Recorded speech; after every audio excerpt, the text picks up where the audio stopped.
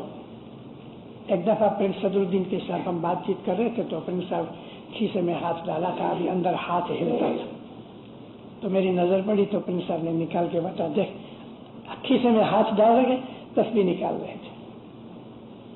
تسبیح جو ہے اگر نہیں ہے ہمارے پاس تو دل کے اندر بھی ہم مولا کو یاد کرتے رہتے ہیں۔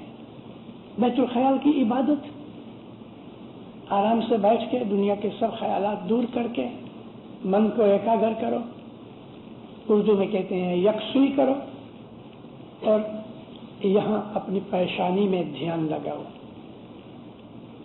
جو بول مولا نے دیا ہے اس بول کو یاد کرو، اور نارمل سانس لو، سانس کی طرف دھیان دینے کی ضرورت نہیں۔ آپ میری آواز سن رہے ہیں، سانس لے رہے ہیں، لیکن آپ کا خیال سارا میری آواز میں ہے، سانس پہ نہیں۔ میں بھی آواز کر رہا ہوں، میرا خیال سانس میں نہیں، میں بول رہا ہوں۔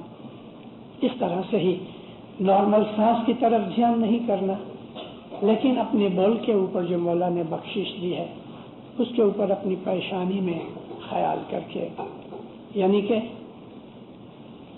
جس طرح انسان سوچتا ہے تو کہاں سوچتا ہے؟ دماغ میں سوچتا ہے۔ یہ بیت الخیال کا جو بول ہے وہ بھی ادھر دماغ میں ہی ہونا چاہیے۔ اس بول کا مطلب بھی جاننا چاہیے۔